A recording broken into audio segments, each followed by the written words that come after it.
Hello everyone, welcome back to Maths and Matrix. I'm Lakshmi ma'am and here with the very important session for the paper NDA 1 2022. Yes, इस session में हम solve करने जा रहे हैं mathematics का paper, वो भी सेट ए पेपर हम सॉल्व करेंगे सीरियल ऑर्डर से।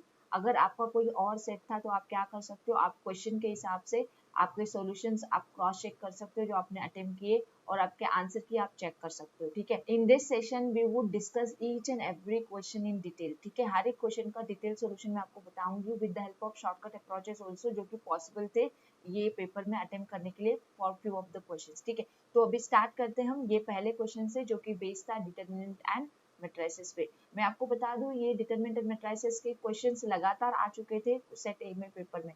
सेट ए के पेपर में डिटरमिनेंट्स एंड मैट्रिसेस के पहले 10 क्वेश्चन थे, तो इस सेशन में हम डिस्कस करने जा रहे हैं all those question. So let us start with this very first question. यहाँ पे डेल्टा 1 दे के रखा है और डेल्टा 2 दे के रखा है। ठीक है, और बोला गया है कि ये जो पी क्यू आर ये क्या है, ये डिस्टिंक्ट है। डिस्टिंक्ट मतलब वो तीनों एक दूसरे के बराबर कभी भी नहीं है, वो दोनों तीनों क्या है, डिफरेंट डिफरेंट वैल्यू लेने वाले वेरिएबल्स है। तो पूछा गया है डेल्टा 1 प्लस डेल्टा 2 क्या है, सम ऑफ द टू डिटरमिनेंट की वैल्यू यहाँ पे पूछी गई है। तो सिंपल सी बात है, यहाँ पे आप ऑब्जर्व कर पा रहे हैं कि ये जो डेल्टा 1 है और डेल्टा 2 के जो मेंबर्स है ये सेम है, बस उनके पोजीशन थोड़े अलग अलग। मतलब हम क्या कर सकते हैं, हम ये डेल्टा 2 के ऊपर रो ऑपरेशन या तो कॉलम ऑपरेशन करके इसको हम लोग बना सकते हैं डेल्टा 1 के बराबर। सचमुच को बना सकते हैं। देखो कैसे पॉसिबल है। सबसे पहले आप क्या देख पा रहे हो कि आपको ये रो जो है ना 1 PQ, ये 1 PQ यहाँ पे कॉलम में दिख रही है ना ही उतना। ये 1 1 1 हमें पहले कॉलम में चाहिए, सबसे पहला टारगेट। तो हम क्या करेंगे, हम ये आर रोज को ये कॉलम में कन्वर्ट करेंगे फॉर डेल्टा 2। तो डेल्टा 2 क्या लेगा, डेल्टा 2 इस फॉर्म लेगा। अभी ये 1 1 1 कॉलम बन जाएगा, फिर ये क्यू आर पी बनेगा, फिर ये आर पी क्यू बनेगा। अभी दूसरी बात देख लो, अभी आप देख रहे हो कि यहाँ पे पी 1 QR एलिमेंट चाहिए, जबकि यहाँ पे 1 RP है। 1 QR कहाँ पे है, यहाँ पे। तो हमें R1 इंटरचेंज R2 करना पड़ेगा, तो उसकी वजह से एक -1 आएगा। ठीक है, जब हम ये करेंगे, बट उसके करने से हमें आंसर मिल जाएगा क्या, वो करने से हमें आंसर नहीं मिल जा रहा। हमें हमें क्या चाहिए, हमें जो है ना QR चाहिए था सेकंड क्वेश्चन पे, तो हमने ला लिया, बट हमें RP क्या चाहिए, थर्ड में चाहिए। फिर से हमें क्या करना पड़ेगा, फिर से R1 इंटरचेंज R3 करने से क्या होगा, ये हो जाएगा R1 पे, राइट। ये हमारा फिर ये बन जाएगा R2, है ना। फिर ये जो है ना क्यू RP वाला ये बन जाएगा R3। तो ये दो माइनस बनाएंगे, दो चेंजेस हो रहे, तो ये बन जाएगा हमारा डेल्टा 2। डेल्टा 2 जो है ना चेंज हो जाएगा, ये बन जाएगा हमारा डेल्टा 1 बन जाएगा। तो ये डेल्टा 2 हमें क्या मिल रहा, delta 2 is equal to delta 1 मिल रहा कि नहीं, हमें क्या मिल रहा, delta 2 equal to delta 1। But हमें तो निकालनी है डेल्टा 1 प्लस डेल्टा 2 की वैल्यू। मतलब ये वैल्यू क्या हो गई, 2 टाइम्स ऑफ डेल्टा 1 हो गई। बोल सकते कि नहीं। तो अभी डेल्टा 1 तो हमें कैसे भी करके क्या करना पड़ेगा, एक्सपांड करना पड़ेगा। तो अभी देखो 2 टाइम्स डेल्टा 1 में लिख देती हूँ यहाँ पे। अभी डेल्टा 1 को एक्सपांड करने का आसान तरीका है, क्या है आसान तरीका, सबसे पहले तो आप उसको रो ऑपरेशन करके क्या करो, एलिमेंट्स को, कोई दो एलिमेंट्स को जीरो बनाओ। हम बनाते हैं इन दोनों को जीरो, तो कैसे बना सकते हैं, हम R1 को चेंज करेंगे R1 माइनस R2 करके। तो ये हमें क्या देगा, ये हमें देगा 0 P minus Q, Q minus R, फिर ये 1 Q R, ये 1 RP। और एक हम क्या करेंगे, अभी और एक रो ऑपरेशन करेंगे, हम R2 को चेंज करेंगे R2 माइनस R3 करके। तो ये हमें क्या देगा, ये हमें देगा डेल्टा 1 प्लस डेल्टा 2 की value is equal to 2 times of ये 0 P minus Q, Q minus R as it is पहले रो में। दूसरा रो हमने R2 माइनस R3 बोला है ना, ये चेंज कर रहे हैं हम लोग, R2 माइनस R3 बोले। तो ये 0, ये Q माइनस R, ये R माइनस P, और ये थर्ड वाला रो एज इट इज। अभी आप देख रहे हो ना, हमें एक्सपांड करना पड़ेगा अक्रॉस दिस थर्ड रो। ठीक है, ये पॉजिटिव एलिमेंट आता है ना, ये positive negative positive negative positive negative positive element आता है। तो ये क्या हो जाएगा, 2 इंटू पॉजिटिव 1 इंटू, है ना, ऐसे क्रॉस मल्टीप्लाई कर लो। ये हो जाएगा P minus Q into R minus P minus Q minus R का स्क्वायर बन जाता है। देखो तो ये हमें क्या दे रहा है, 2 times of P R minus P square minus Q R plus minus into minus plus P Q आ जाएगा।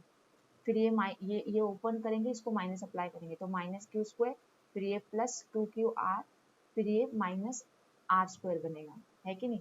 तो नेक्स्ट लाइन पे लिखते हैं, हमें ये क्या दे रहा है, ये हमें दे रहा है 2 times of P R positive minus P square minus Q square minus R square, फिर हमें ये दे रहा minus Q R plus P Q plus 2QR। तो अभी आप देख पा रहे हो कि ये 2QR और ये माइनस QR सिंगल QR देगा, तो ये हमें दे रहा 2 times of P Q plus QR plus PR, minus बाहर ले लेंगे तो ये बन जाएगा P square plus Q square plus R square. अभी मैं एक चीज आपको बता दूं, ये जो है ना, ये जो एक्सप्रेशन है जो ब्रैकेट में आया है, ये इसकी वैल्यू स्मॉलर देन दिस रहेगी, ये बड़ा रहेगा। तो ये जो भी है नंबर है वो नंबर माइनस ये बिग नंबर, ये हमेशा क्या देगा, निगेटिव देगा। अगर आप मेरी बात नहीं मानते तो आप वेरीफाई कर सकते हो, उन्होंने बोल के रखा ना, क्या बोला कि पी क्यू आर इक्वल नहीं है, तो आप सेट कर लो। समझो पी को मैंने बोला 1, क्यू को मैंने बोला -1 और आर को मैंने बोला 0। ठीक है, तो इससे मुझे क्या मिलेगा, देखो पी को मैंने 1 बोला ना, पी इंटू क्यू -1 होगा, ये 0 हो गया, ये 0 हो गया, फिर ये माइनस ये 1 प्लस 1 ये 0 हो गया। तो ये हमें क्या दे देगा, देखो 2 इंटू -1 -2, देखो निगेटिव दे रहा कि नहीं। उतना ही नहीं, अभी मैं वैल्यू सेट चेंज करके आपको बताती हूँ। अभी मैं तीनों को पॉजिटिव ले लेती हूँ, तीनों को डिस्टिंक्ट लेना है, पॉजिटिव लेना है, तो मैं अभी इसको +2 बोलती हूँ, उसको 3 बोलती हूँ। तो ये क्या देगा मुझे, देखो पी क्यू मतलब एक 2, फिर एक क्यू आर मतलब 6, पी आर मतलब 3, फिर माइनस ये 1 का स्क्वायर 1 प्लस 4 प्लस 9 आ जाएगा। देख लो अभी ये आंसर क्या देगा, ये आपको दिख क्या रहा है, ये दे रहा, ये 2 प्लस 6 प्लस 3 कितना हो जाएगा, 8 प्लस 3 11, 11 माइनस ये कितना हो जा रहा है, देखो ये 13 प्लस 1 14 हो जा रहा है। देखो निगेटिव आ रहा है कि नहीं, ये -3 और ये 2 -6 निगेटिव आ रहा है कि नहीं।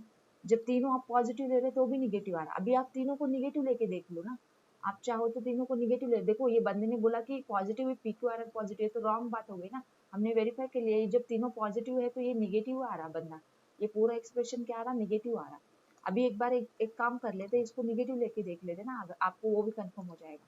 अभी मैं 1 पी को -1 बोल रही हूँ, क्यू को -2 बोल रही हूँ, इसको -3 बोल रही हूँ, तीनों को निगेटिव लिया मैंने, तो मुझे पी क्यू क्या मिलेगा, ये 2, और ये क्यू आर क्या मिलेगा 6, और ये पी आर क्या मिलेगा 3, है ना, माइनस इनका स्क्वायर कितना मिलेगा मुझे, तो यही तो मिलना है फिर से।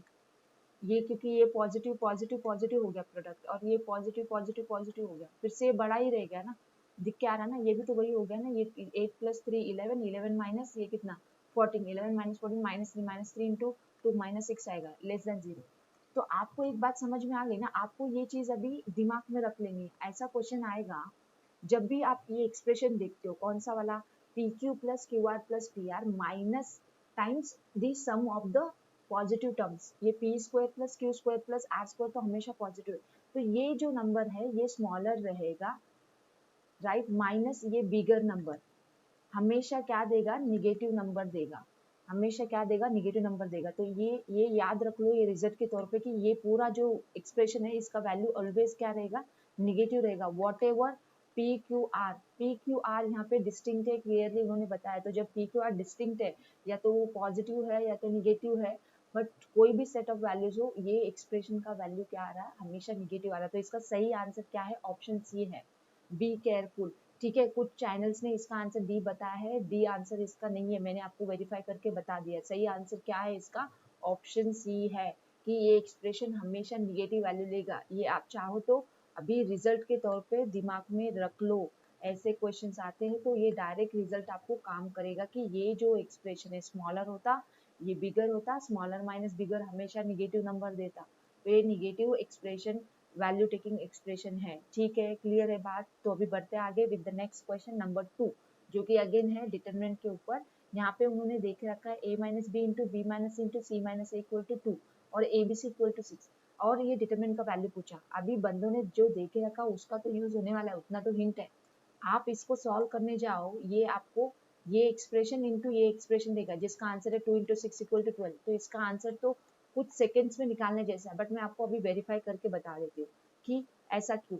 तो हम देख पा रहे हैं कि पहले कॉलम में सब ए वाले टर्म्स है, दूसरे कॉलम में सब बी वाले टर्म्स है, तीसरे कॉलम में सब सी वाले टर्म्स है। तो हम क्या करेंगे, ए को पहले कॉलम से, बी को सेकंड कॉलम से, सी को थर्ड कॉलम से बाहर निकाल लिया, तो ये बन जाएगा 1a स्क्वायर, फिर ये बनेगा 1b बी स्क्वायर, ये बनेगा 1c सी स्क्वायर, खत्म बात। अभी दूसरा काम क्या करो, आप इन दोनों को, इसको जीरो बना लो, आसान काम कर लो। तो आप क्या करो, आप यहाँ पे C2 को आप चेंज करें ना, C2 को या तो C1 को भी चेंज करो। C1 को अगर आपको चेंज करना है तो C1 माइनस C2 करना पड़ेगा, है ना। फिर C2 को आपको चेंज करना है तो C2 माइनस C3 करना पड़ेगा। तो आगे की लाइन पे लिखती हूँ फिर मैं आपके लिए। हमें तो ABC बाहर मिल के आ गया है, तो फिर ये मैं C1 को चेंज करूँ 1 minus 1 0 A minus B A square minus B square आएगा। फिर ये 0 minus 1 minus 1 0 B minus C B square minus C square. तीसरा कॉलम एज इट इज मैंने लिख दिया। ठीक है, अभी देखो क्या क्या कॉमन निकलता बताओ तो जरा मुझे। A माइनस बी कॉमन निकलता पहले कॉलम से, दूसरे कॉलम से क्या निकलता B माइनस सी निकलता, और बचता क्या डिटरमिनेंट में 0 1 A प्लस बी बचता है यहाँ पे, क्योंकि ये A square minus B square का आइडेंटिटी हो गया ना यहाँ पे। सिमिलरली सेकेंड कॉलम पे 0 1 B प्लस सी बचता है, और थर्ड कॉलम हमारा एज इट इज। चलो अभी एक्सपांड करेंगे तो ये हमें दे रहा A B C into A minus B into B minus C into, इसको एक्सपांड करो तो अक्रॉस दिस, ये पॉजिटिव वाला है ना, तो ये क्या आ जाएगा बी प्लस सी माइनस ए माइनस बी। देखो यहाँ पे बी कट रहा, तो हमें ये क्या मिल गया जो मैं बोल रही थी कि हमें जो दे के रखा है वही प्रोडक्ट में मिलने वाला है। ये मिला जिसका प्रोडक्ट का वैल्यू है 2, और ये मिला जिसका वैल्यू है 6। 6 इंटू 2 बन गया 12, और इसका आंसर आ गया ऑप्शन बी। सही बात है, क्लियर है आपको आंसर। देखो अभी आते हैं नेक्स्ट क्वेश्चन पे, नंबर 3 पे, जो कि अगेन है डिटरमिनेंट पे। बहुत ही गुड क्वेश्चंस आए थे मैट्रिसेस एंड डिटरमिनेंट चैप्टर से, और जो कि बहुत ही स्कोरिंग चैप्टर है, आप सभी को पता होना चाहिए। आसान से सवाल है, इसको कभी भी आप नेग्लेक्ट नहीं करना, ठीक है।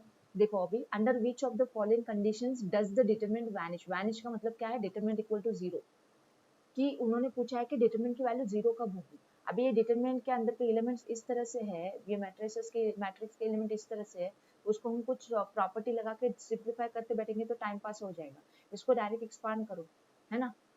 डायरेक्ट एक्सपांड करेंगे तो हम लोग को ये डिटरमिनेंट ए बी सी ए, ये तो आइट्रेशंस हो गए, परमुटेशंस हो गए ना ए बी सी के।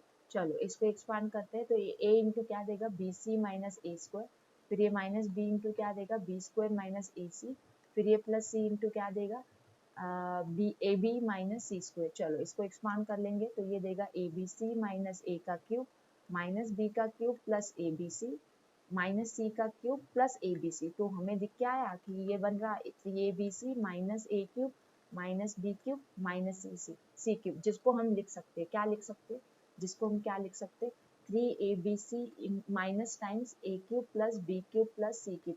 अब ये तो अलजेब्रा हो गया आपका 9th ग्रेड का, आपने पढ़ के रखा कि ये जब इक्वालिटी आएगी, ये जब इक्वालिटी आएगी तभी तो ये 0 बनेगा, तो सेकेंड स्टेटमेंट तो ऐसे ही बनता।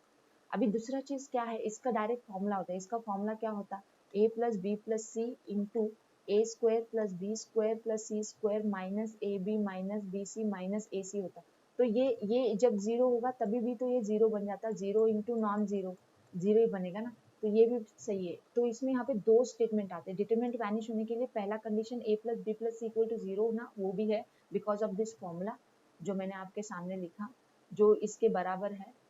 And because of second statement की, ये जब this is equal to 3abc होगा तो 3abc माइनस 3abc भी 0 हो जाएगा। तो ये दो चीज है, ठीक है। और तीसरा चीज दिख क्या आ रहा है कि आपको, तीसरा चीज A square plus B square plus C square minus A B minus B C minus C, ये भी 0 होना जरूरी है क्योंकि ये भी तो प्रोडक्ट में है। तो ये इस तरह से क्या होगा, अगर ये नॉन जीरो होगा, ए प्लस बी प्लस सी नॉन जीरो होगा, या तो 0 ही है वो, तो 0 इंटू 0 भी तो 0 ही होना है ना। तो डिटरमिनेंट वैनिश होने के लिए यहाँ पे तीनों कंडीशंस काम आने वाले, तीनों के तीनों कंडीशंस काम आने वाले। तो इसका सही आंसर क्या है, ऑप्शन डी है। इसका सही आंसर क्या है, ऑप्शन डी है। तीनों के तीनों कंडीशन वैलिड करते हैं ताकि डिटरमिनेंट 0 बन जाए, ठीक है। तो इसका आंसर तो हमें समझ में आ गया, ऑप्शन डी है।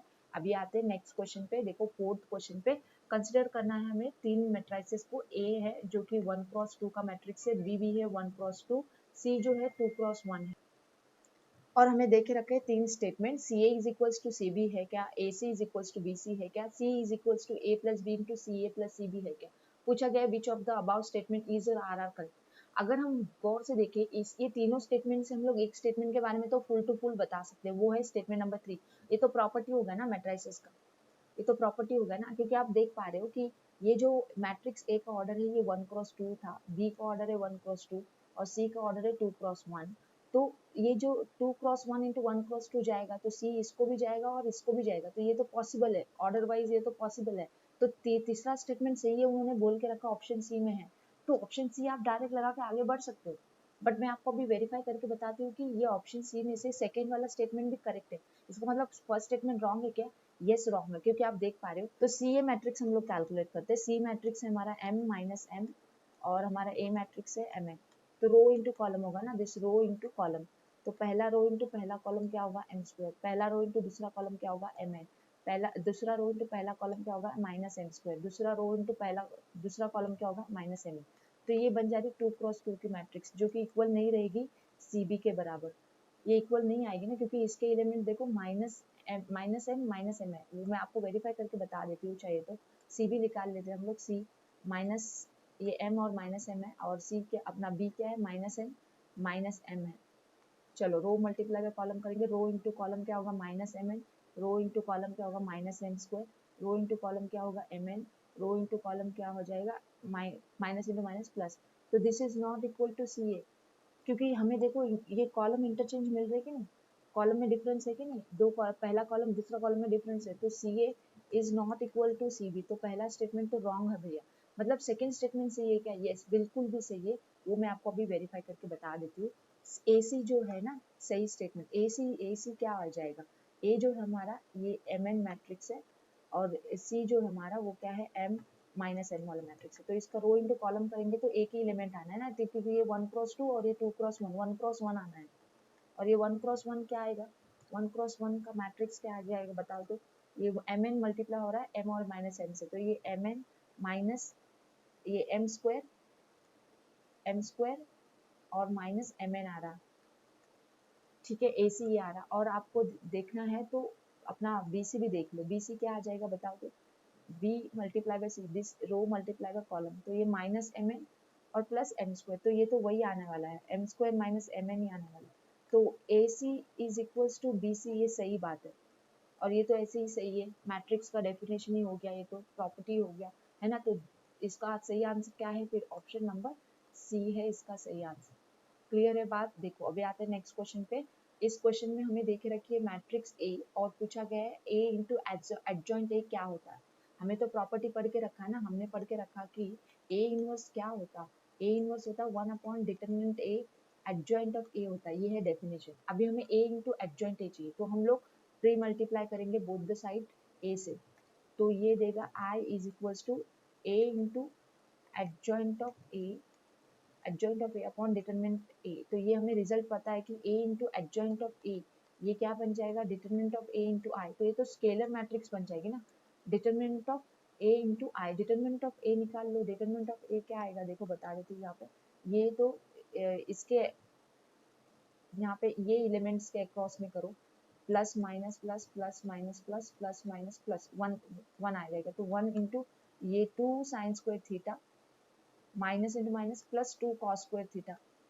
तो ये क्या हो जाएगा 2 आ जाएगा, तो ये दिख क्या रहा है 2 इंटू आई आएगा, तो ये ऑप्शन डी है। Let's move on to the next question now, it's number 6 question, for what value of K is the matrix singular, मतलब हमें मैट्रिक्स का डिटरमिनेंट इक्वल टू 0 करके सॉल्व करना है ताकि हमें के क्या क्या मिले।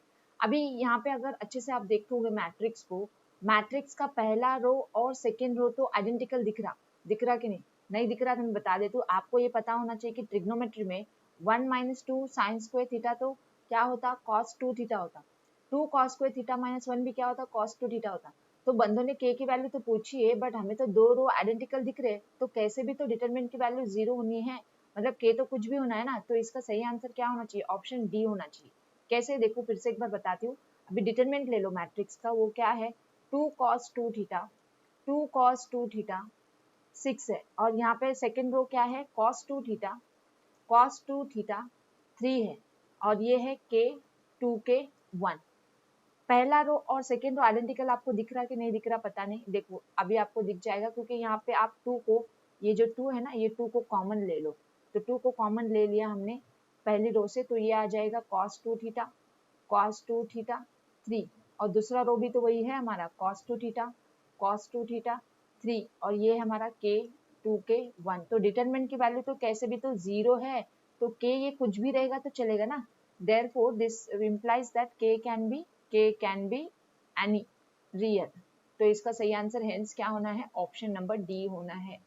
ठीक है, अभी आते हैं नेक्स्ट क्वेश्चन पे नंबर 7 पे, let A B non singular matrix, A क्या है नॉन सिंगुलर मैट्रिक्स, मतलब determinant A is non zero, and बोला गया है बी क्या है एडजॉइंट ऑफ ए है, मैट्रिक्स बी क्या देखे रखी है, एडजॉइंट ऑफ ए देखे रखी है, ठीक है। और पूछा गया which of the following statements are correct. पहला स्टेटमेंट बोल रहा है A into adjoint of A is same as adjoint of A into A.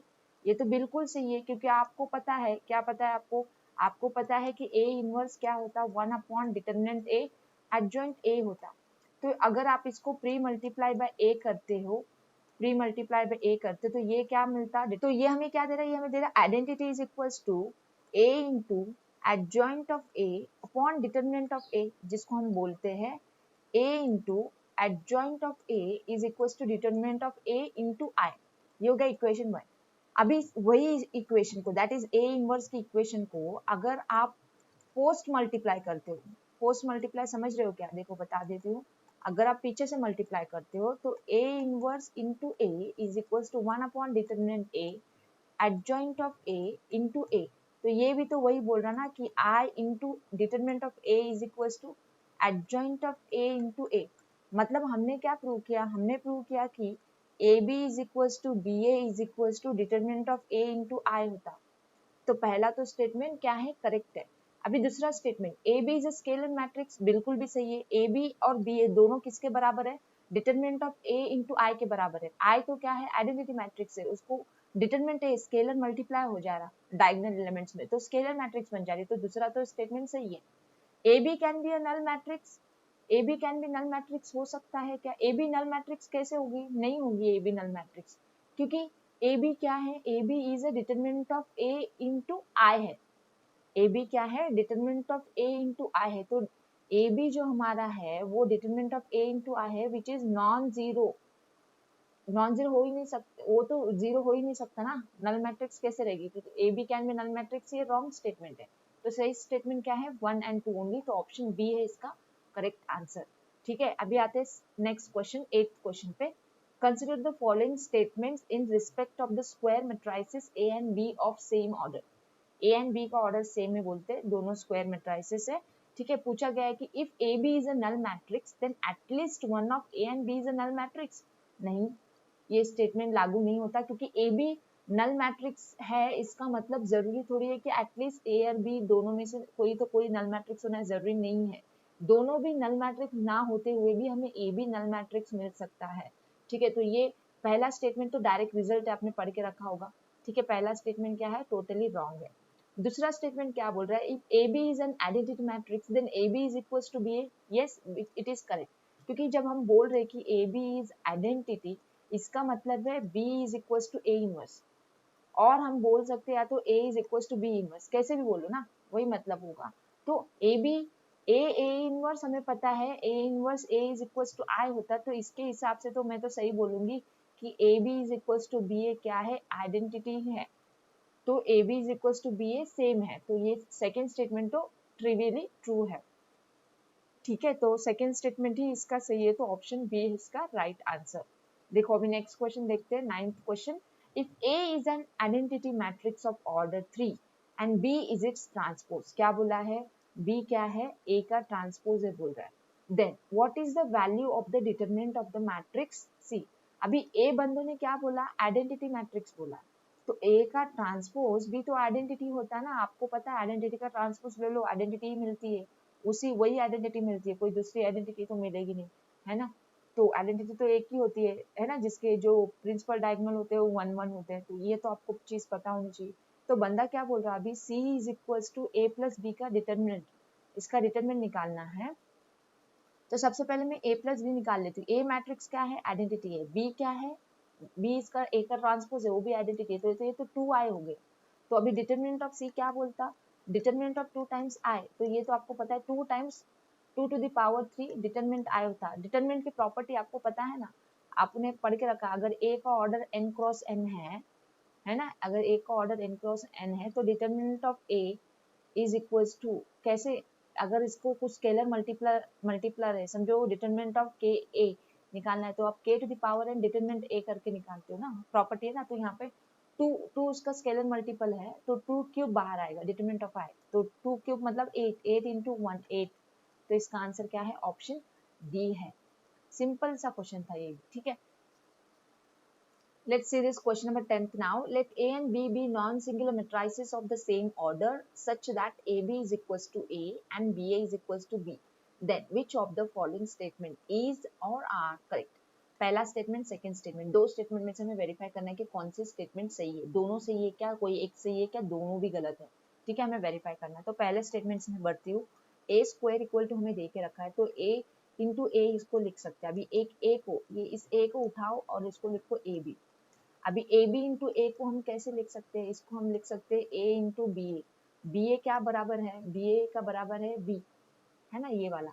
तो अभी ए बी किसके बराबर, ए, तो ये तो सही है ना, तो A square equal to A is correct. सही है कि नहीं बात? तो पहला स्टेटमेंट क्या है, सही है। अभी सेकेंड स्टेटमेंट की बात करूंगी नेक्स्ट लाइन पे। सेकेंड स्टेटमेंट की बात करते हैं, तो हम ए बी स्क्वायर से स्टार्ट करते हैं। तो ये लिखेंगे A B into B. A B किसके बराबर है, ए के बराबर है, तो A into B A B. A B किसके बराबर है, ए के बराबर है, तो ये आ रहा ए। इसका राइट हैंड साइड देख लेते हैं। राइट हैंड साइड क्या है, ए स्क्वायर बी है। राइट हैंड साइड में सॉल्व कर रही हूँ, ए स्क्वायर बी है, तो ये A into A B. A into A B, A B किसके बराबर है, ए के बराबर है, तो ए इंटू ए बी, तो ए स्क्वायर आना है। एंड हमें तो ऑलरेडी दे के रखा ना कि a square is equal to a. It's true. True हमने अभी तो बोला ना पहले स्टेटमेंट में, a square equal to a true है, तो इसके हिसाब से ये भी तो सही हो गया ना। तो दोनों स्टेटमेंट यहाँ पे क्या है, सही है। तो both the 1 and 2 statements are correct. तो ऑप्शन सी है इसका right answer.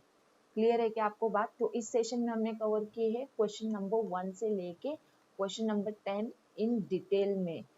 Hopefully you understood the solutions and you got to know the correct answers for the questions. ठीक है, इस तरह से डिटेल सॉल्यूशंस के videos for this particular paper I'll be getting it for you. So stay tuned with me on my channel and do not forget to like the video, share it with your friends and subscribe to my YouTube channel, most importantly to get the update regarding the new uploads I'll be doing for you. Thanks for watching this video guys. I will meet you in the next session.